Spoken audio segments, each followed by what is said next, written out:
Talk to me about some of your features and kind of the makings of those songs.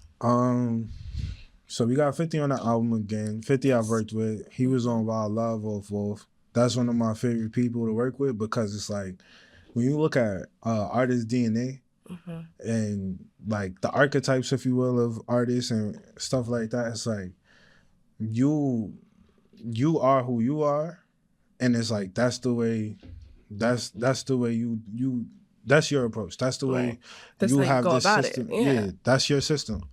And you have the things that you're good at. When you juxtapose that with people who have other things and it's such a contrast, but it fits like peanut butter and jelly, like that's me and 50 for real. Yeah. He got a way of like making you feel every word he says. Yeah. And that's like tough to compete with because that's something that's special and specific to him. We got Perp on this album twice. I always compare Perp to like a melodic Kyrie. The pockets that he finds in songs is just like uncanny to me. Yeah. Like definitely one of the people that push me the most. Yeah. And I know I know it's one of those like, tie up the laces when you go into that session because you know it's gonna be one of those. And it just brings like a different dynamic to the project. It feels like it just opens up the dimensions of the project. I got P Rose. P Rose is another one who could really rap. He really liked that on his record. Also, he's just like consistent. Like you know what you get when you get a P Rose verse. I got D on the album. That boy dope.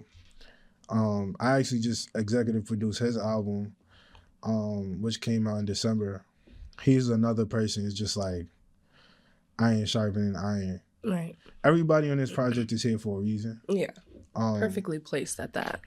Yeah. Perfectly placed. I appreciate that because that was like one of those things that you want to make sure like Klaus is on this album and Klaus is on a song that we're not used to hearing Klaus in that type of pocket.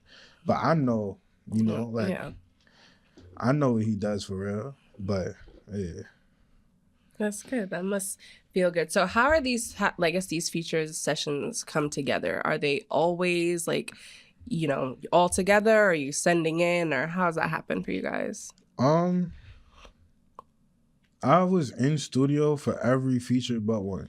Oh, okay. Yeah. Like I feel like that doesn't happen as often nowadays. I feel like a lot of people are just sending verses here, placing it there, and yeah, that's usually how it happens now. Yeah. But it's like I got a relationship with the people that I typically make music with. Like I don't really. The network is extensive. Like everybody around me is of quality. Like if you want to whip, you want to whip for a reason. Right. And then I enjoy these people as much as I enjoy their art.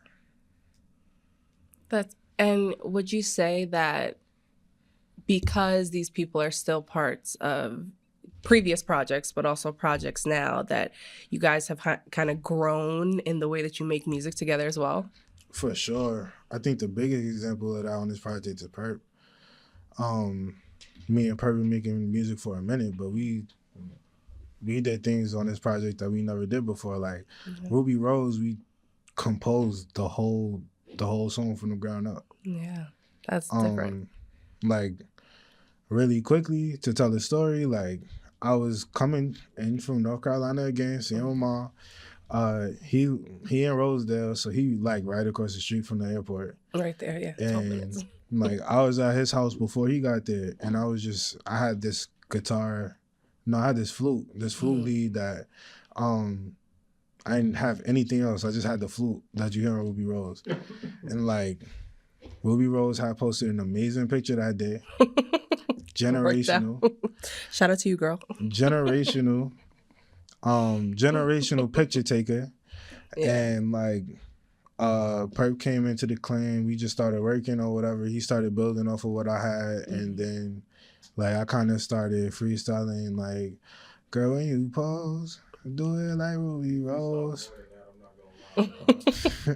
The reason why like that freestyle was so interesting was because like this is the first time for me that like music that I created, like composed, did the beat. It's like, all right, cool. Usually when I get these beats, they're already done. Right. So for us to have created that on the spot, it was like, where is the pocket? Like I really had to ask myself, like, Right. where is the pocket? Like what is the vibe on this? How do we How do really you get into find this? it? Yeah. And we really went back and forth. Like it was, yo, that guitar is hard. Let's put these strings here. Let's use this quiet to accent these strings and all of that type of shit. And we had like 3-4 different hi-hat sections on it. It's like 3 or 4 different kick sections on it. It was just like a living, breathing thing. So trying to find that pocket was tough.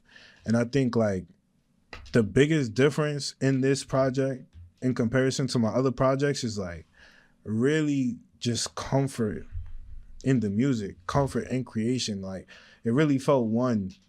I really felt one with the music in a different way on this project because now we into production. Now we into like, we got 3 and 4 layers of ad-libs and stacks on vocals, and you know what I mean? Like it's just a different thing. Like it felt immersive. That makes me want to ask, if someone listens to this project front to back, what would you want them to take from it? Like, what's the feel? Do we feel comfortable? Do we feel like, you know, what are we getting from it? I think like I probably could have had this album done last September. Like originally my last September was like my real date that I wanted to put this project out. Then it was like, it's not quite where I want it to be. And if I'm not going to put it out the way it's supposed to be, I'm not going to put it out. Right. Could have did it like January-ish, but I'm like, nah. It got to be nice outside when this album come out. Definitely. So when you ask me how I want people to feel, pardon me, I want it to feel like a summer day in New York, like real life. Whereas in the past, like I think I approached music like I need niggas to know I'm the best rapper. Like I really do this shit. And like I was really doing some sick shit on Wolf. Like the nerd niggas that know, they know. Cause I'm really a nerd when it comes to this rap shit. Yeah. Life in general. But when it comes to rap, like different. Real crate digger. Like I love this shit. Right. So like on Wolf, I was real like focused on like keeping the same internal rhyme scheme for the 12 bars and change the external rhyme scheme and doing all of that freaky nerd shit with the pen. Like that shit was really where I was. I needed niggas to understand like what this cloth is really like. Right. I got the adulation as it pertains to like my pen and my rapping ability and all of that type of shit. But like realistically, I'm at a point where it's like I know what that shit is. And I know niggas know. Like, it's niggas running for me on this on these songs, like real life. Like, they don't want that. But now for me, it's more so about like the listeners just being able to really just like catch a groove, catch a vibe, and understand me more as a person, and understand me more like beyond just like the rap, using the rap as like a veil. Right.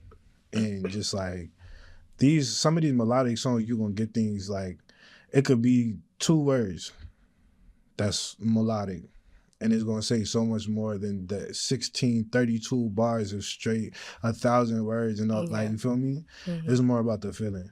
Right. And I think once you guys, I've already had the pleasure of listening to this album front to back. So once you guys get into it, you'll understand exactly what he's saying. Like, you're going to feel something. You're going to want to party. You're going to want to dance. You're going to want to... Okay, so actually, that leads me to one of my favorite songs.